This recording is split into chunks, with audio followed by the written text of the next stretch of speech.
Welcome my peeps, my peoples. Please like, comment, subscribe, share the video. It'd be greatly appreciated from the bottom of my heart, my peeps, my peoples. Peep Squad is in a building, baby. We going to the top. We're going to bring others with us. So let's get it started. Let's talk about Black Ink Crew New York Season 8, Episode 1. It's going down. OMG. Caesar done turned 40 years old. He's out here doing the most. Last year, what was he, what was he doing last year? I was like, I can't believe Caesar is, older and he be doing all these immature things.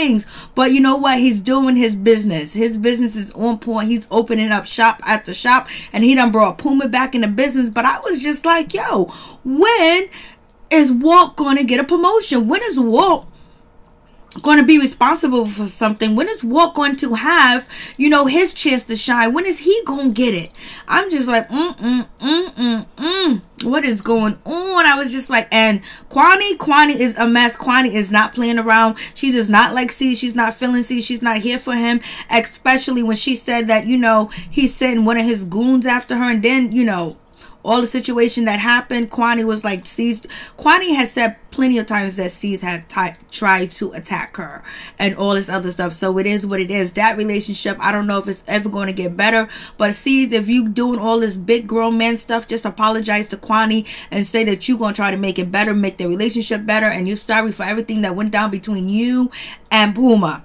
And that'll be cool. But, it seems like Puma, really needs this situation, because the house that Puma's living in is like he hit his baby's head on the ceiling. Is he living in a basement? That looks like a really, really small apartment too as well. And it's probably hell of expensive too as well, because they in New York. It's like, they was in Atlanta, and then they was on, marriage boot camp, and Kwani was working like crazy hours, and Puma wasn't really helping her too as well. So maybe his lifestyle will be more stable as being Caesar's business partner, the second person in command. So it is what it is. I was like, I couldn't believe Donna.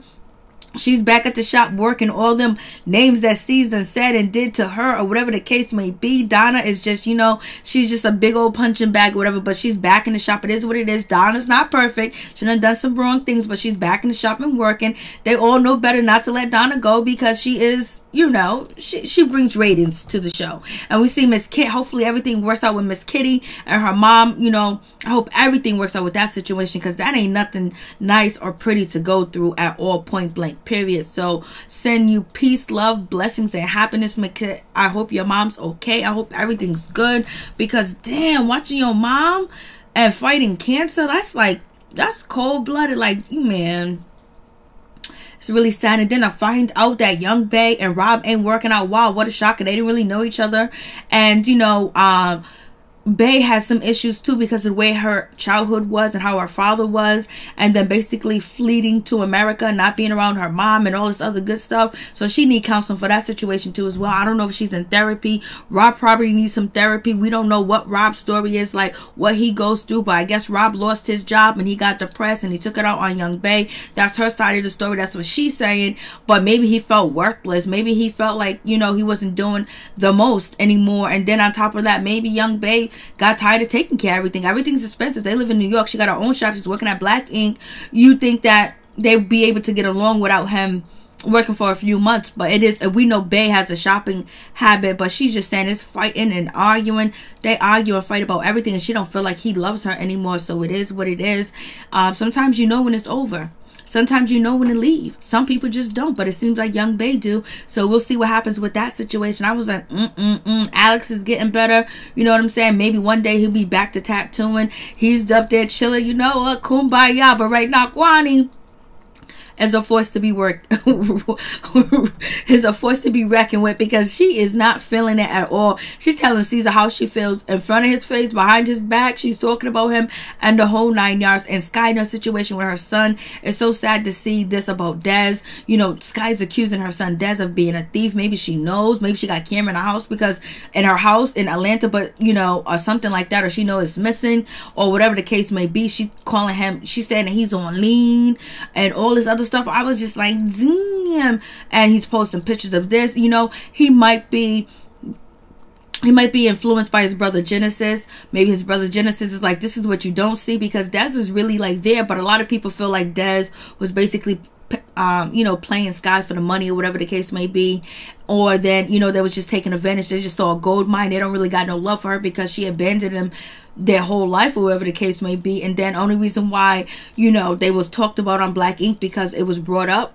And, you know, Des feels like he's being used as a storyline and he's not feeling it too as well. But young man, you cannot be stealing from your mom. You can't just be living in somebody's house and stealing their money. And then, you know, you probably felt a certain type of way. Why is she asking me for rent when she got all this money? She getting all this plastic surgery. I knew the plastic surgery was going to be an issue. That was going to be a problem too as well, because you just know that they was watching her and seeing her behavior.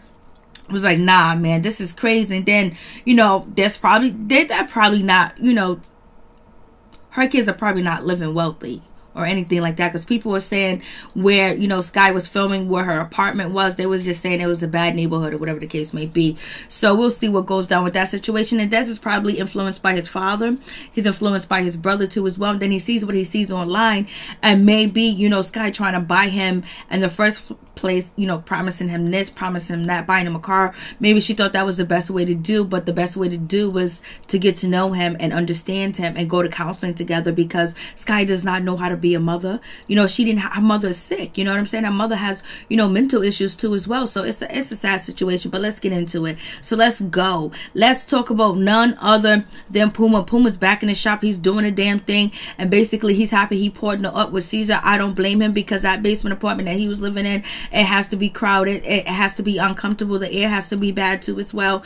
But you got to do what you got to do to survive and make it. This is, you know, he was on Marriage Boot Camp. Now he's back at Black Ink. Hopefully he's getting that Black Ink money from, you know, VH1, and he's also getting the money from, you know, the shop, and, you know, being Caesar's business partner, if that's actually true, because, you know, they come up with the storylines like it ain't nobody's business. Caesar's happy. They're throwing a party, a tattoo party. It's a bridal tattoo, you know, bachelorette party or whatever the case may be. And, you know, Puma put it together, and you know, here comes, you know, Sky. Basically she's head of HR, and she is on the TV screen telling them what they need to do and how they need to do it. And she says she'll fire C's too as well. Donna's back in the shop. Donna's still there. Okay. And then the lady standing in front of C's, she's 40 years old, and C's is thinking about hooking up with her because Bay wants to say, you need a woman, you need somebody. You getting too old, man, you're gonna be lonely by yourself. And we see Tatiana, she and, you know, she and her boo are now friends now. They're doing good. Her and Teddy are doing good right now. They're friends. They're over it. It is what it is. It didn't work out, and we all knew. We all called it. And this is Sky on a teleprompter basically saying what she needs to say on the big screen, talking they need to do their job. And so it is what it is. They're having a good time. They're partying. I was Donna in her pink hair, and I was like, Walt is not feeling all that so crazy about, you know, Puma coming in. He don't really think it's a bad idea. And plus, why is he being passed up again? Every time you turn around, he's being passed up. Him and Donna is even being passed up. Like, they don't be getting no type of promotions. I feel bad for Bay going through what she's going through now. That's like a terrible situation. Then Miss Kitty going through what she's going through. But the bachelorette party is none other than DMX wife. So DMX is getting married. I wonder if he already got married yet. Go DMX. Where my dogs at? DMX. Rough Riders. I gave you what you gave me. Yo, DMX is in the building, baby. He's getting married, and this is his wife. She looks a lot younger than him, but she looks pretty.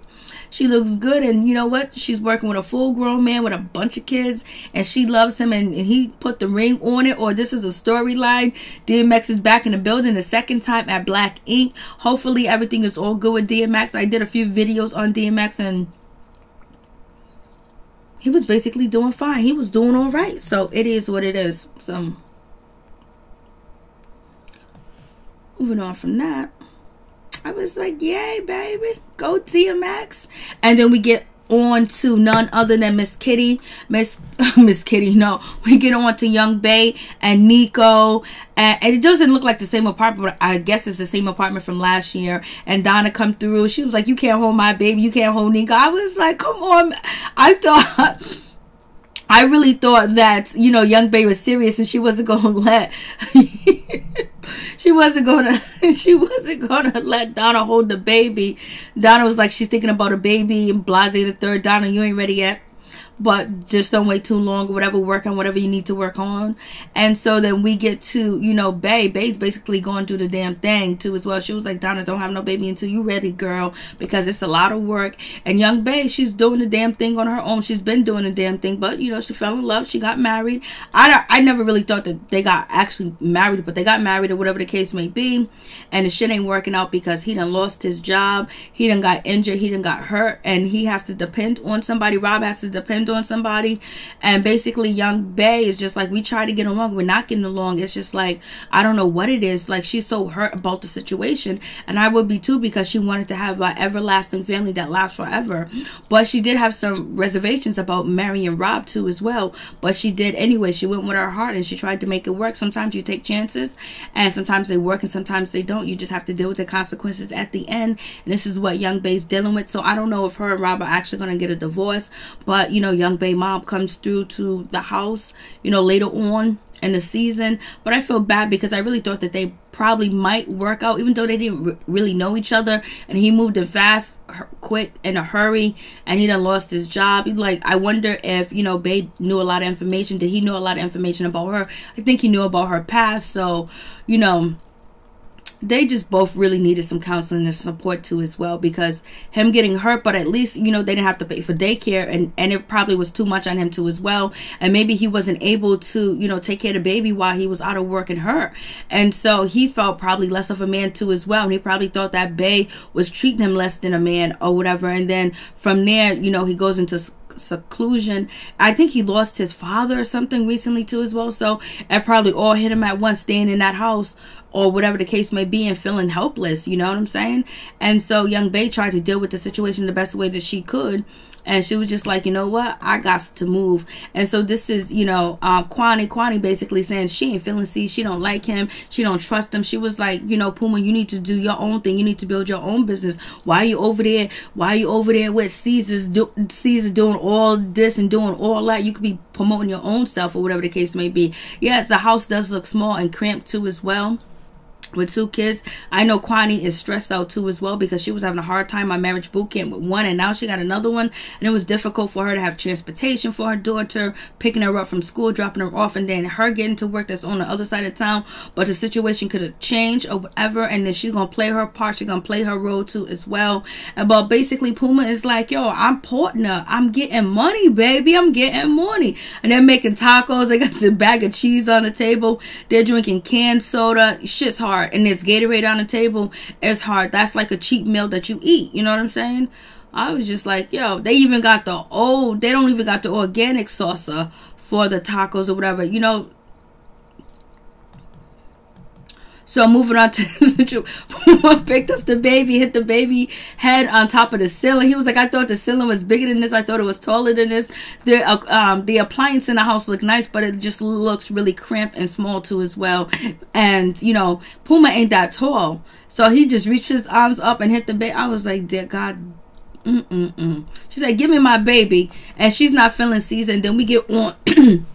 And then we get on to Sky, and Sky's situation is like, OMG, she's out in Florida or whatever, Miami, and she's at her boutique, and she's talking to her best friend Alice, and she's happy, but she's noticing there's some items in her house that are missing. There's some shit that has been stolen. Somebody done took some money from her, and it was her son Des, and she don't like the way he's doing things. She doesn't like the way he's acting, the way that he is portraying himself, and she really thought that, you know, he was on a different path, and she feels like he was like, yes ma'am, yes ma, I love you. Yes, we did see that, but now she's seeing a whole different side. So now she's looking at her son as being somebody that's trying to hurt her, somebody just trying to be gutted with her or whatever. She's not looking at the situation that, you know what, these are his problem years. He's giving me problems now because I wasn't there then. And then basically he's going through some emotional shit too as well. So maybe I shouldn't call him a thief on TV. Maybe I shouldn't say he's drinking that Sprite or whatever. But she's saying what she's saying because this is all she knows how to react. If you do her wrong, you're like somebody off the street, so she's gonna treat you like somebody off the street because she doesn't know how to be a mother, and she don't know what unconditional love is too. So she doesn't have that unconditional love for her sons because she don't really know them, and she hasn't had that love, you know. or being taught that type of love, even though she says she's compassionate, she's this, she's that, but she's not, the way she handles situations, and she should be in counseling. I don't know why she's not in therapy. She was trying that spiritual stuff. I don't know what happened with that situation.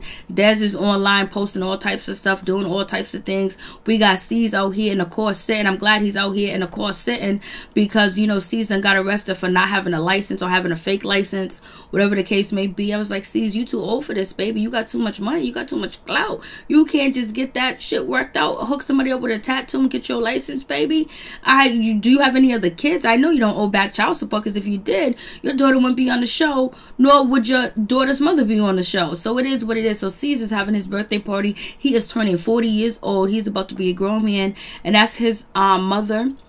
She's in the building. His family, his friends are in the building. And oh no, Corey Guns is in the building. I was like, Corey Guns, like, I really like Corey Guns. His music is phenomenal. I mean, like, he is a phenomenal person. You know, he takes care of his children. He's a good dude. And then he had a reality TV show with Nick Cannon. I just wanted him to make it too as well. His lyrics was good. He's very smart. I'm gonna tell you, if Corey Guns had a different environment growing up and have more nurture, he would have been a scientist. He would have been, you know, he would have won the Nobel Peace Prize, because he's mad smart and he's mad good. He's so intelligent. He's a good dude, but he's a shy dude and he don't like cameras. So I'm surprised they was able to get him on camera. Corey Guns is in the building, baby. I mean, like, his battle rap is just phenomenal. And then he signed to Lil Wayne. Lil Wayne got his problem with the Sprite, and then Birdman with the kissing and the Sprite, and everything else.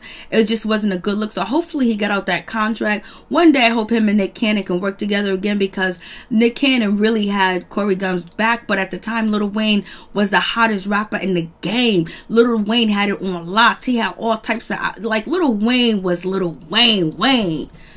But anyways, moving on from that, we got Donna, and we have none other than her boyfriend, the Vagina Slayer, aka Alex, in the building. He still can't tattoo yet, but one day he will, and him and Donna is still together. And Donna has been faithful to you. I was like, oh, he must be the Slayer, because Donna being faithful is something unheard of. So it is what it is. And so he's offered a job back at the shop once he get better. C's had to give him some money if he's actually really hurt and he really has a back problem, whatever the case may be, because it's reality TV. And sometimes, you know, they make it salacious too as well, and they put a storyline in there. So hopefully everything works out for Alex. His back heals, his heart gets better, and he gets the strength, because he has a lot of, you know, debilitating things going on.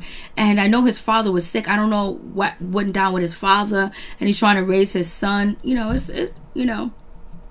Well, hold on to Donna, baby. So we got Kwani. She comes to the party and she's not feeling it, and she's ready to meet up with C's. She wants to let C's know that you beat me up. You got me, you know, into a fight with one of your cronies, one of your flunkies, one of your interns, and I don't appreciate that. And C's has a different story. C's gets a painting, and basically it's him as a general, whatever the case may be. And then we have Walt. He looks nice. His outfit looks nice. He looks a lot different. He looks a lot happier. He doesn't look like he's drinking a lot too as well, but he ain't appreciating Puma getting all his shine, because baby, he needs that spot, because he was very much well due last season with all his jokes and everything. His confessionals were the shit, so let's not forget that. And so Kwani, she goes up there and she confronts C's, like, C's, did you remember me? You did this, you did that. And every time I get Googled, I have a, you know, it's a me of a black eyes because of you. C's was like, no, that didn't happen. I don't even know who that girl was. Maybe she was an intern. Maybe she was a fanatic or whatever. But Kwani put the girl in the hospital. But Kwani did get a black eye, whatever the case may be. And C's is remembering all the situations that he had with Kwani, you know, outside of reunion, you know, outside of all different types of places or whatever. And it's not really a good look. But C should have took this moment and apologized to her and said, I'm sorry for anything that I have done to you, and I just want to mend fences with you and Puma, and I want to prove to you that I have changed. I mean, that's the manly thing to do. That's the gentleman thing to do, especially if you're working with a husband. You want to keep peace, and if you saying you want to turn over a new leaf and be more mature, Caesar, that's what you should have did. But we already know some people think that Kwani's a liar, and you know, whatever the case may be, but it is what it is. But Kwani did not get beat up, and she grabbed Puma and said, let's go. And she told Caesar he could have been working on his own business. He's put money in your pocket. What about ours? was like, she's a trip. She ain't playing around. She was like, I ain't here for you, C's. I see what you're gonna do. And she ain't playing around. Then we get to the Des situation. Des shows up to, you know, Sky's house, and he looks like he's intoxicated, or she feels like he's intoxicated. He sounds like he's intoxicated. His motor skills are really slow, and he's moving really slow. So it seems like he's not all the way there, baby. He must have smoked that wet, well, whatever the case may be. And so Sky is calling him out, talking about, go put some water on your face, wash your face. There's plenty of times that you done got high, Sky, and you judging him. Like, how can you judge your son when you get high on camera? You know, you smoke, you drink, you act up, you do like really crazy things too as well. And I know you don't want your children to follow in the same footstep, but it's hard for him to distinguish between the two of you being his mother or this party chick on TV. And it is what it is. And then she was like, did you steal from me? You've been stealing from my house. You've been stealing from me. You took some money from me. And she was like, oh, she called him a thief and everything. She was like, only thing I did was ask you for some money for some rent. I asked you for $150 just to show you some responsibility. First, you need to work on that head. You need to work on his heart, baby, and basically get to know your son and get to know him. And you guys need to be getting counseling. The last thing, he gonna look at you as a role model, especially if you would have came back into his life and you didn't have all this craziness going on the show, and you was more of a role model on the show, or whatever the case may be, that he can understand what you're trying to do and respect that more. But you just throwing him with gifts and for you know, giving him stuff like that. So he just feeling like, you know what, it's some fake shit. Then he got two people in his ear telling him it's some fake stuff too. Now you're accusing him of being a thief on national TV and accusing him of drinking that Sprite. Excuse me. So it is what it is with this situation. Yes, she handled the situation very wrong, but you know what, she's dealing with him like he's somebody off the street, because they don't have that bond and that connection, and they're really just getting to know each other. And she thinks everything is going to be okay, that, you know what, he's going to be the fairy tale good son. And she realized there's a lot of work she got to put into it, because when you raise a human being, you got to teach them you got to teach them morals, and you have to teach them pride. You have to teach them things to do and not to do too as well. And maybe she was depending on the foster parents to do that, but she hasn't instilled values in him and, you know, molded him at all. They're still brand new to each other. And then it's a funny feeling too as well, because he knows somebody else's mom and papa, and it's not Sky's fault. His father wasn't there too either. His father wasn't around. His father was MIA. So he got these abandonment issues, and he probably feel like your fancy lifestyle was way worth more than him, and like you put more value in that. And then how you handle the situation, talk to him like, why are you doing drugs? Why are you doing this? What's going on? Is anybody convincing you to do it? Are you doing drugs because, you know, it calms you down and makes you feel better? What is it? Why are you using this as an escape when you're supposed to be doing so much more? And I can give you that opportunity. But, you know, Sky's chasing him out, calling him names, trying to fight him. Then he's telling her, just don't you watch him out, because she's calling him names and spreading his business on national TV too as well. And she's following him outside in the hallway, and he goes, basically, you did this for a check. And a lot of people say that too as well. It could be it's partially for a check, because it's a storyline, and it's something that, you know, some people do go through, where they have to give up their children. The children come back in their life, and they're somewhat successful, or they're really successful. But it is what it is. And so he's just saying this about his mom, and he was like, I look at you differently now. There's something about that Sky did, or maybe what she said, or maybe how she acts, or maybe, you know, something happened where he looks at her differently, and it could be what he's seen her do, or it could be what someone told him. So it is what it is with that situation. So we'll check that out. And then moving on from that, he was like, all you do, like, this is all for your body. Like, you don't care about nothing. You just care about your body, your looks, and that's it. So he's just like, yo, he ain't even feeling it. I was just like, damn. And then Sky, she's crying because she feels hurt. She was like, you stole from me. You took money from me. Yo, you used me. You played me. So she feeling like this is some street shit. Like, this is on you. And you're doing all this other stuff. You wasn't like this. You played me. So she's treating him like he's an any other dude. But sometimes when you raising kids and you have kids, sometimes they do take your shit. Sometimes they do stuff, and you got to teach them and tell them that's not the proper way to do. You can't take stuff. And we don't know if he picked up a habit of taking stuff because he didn't have a lot in that in the foster care home or adoptive home that he was living in. So you don't know where he picked up these behaviors and was it ever dealt with. So she don't even know where it comes from. She just think that he's a grimy dude stealing from her, but she don't understand because she's looking at it as some street shit. So it is what it is. Peace and my one love to all my peeps and my peoples. Peep Squad is in the building, baby.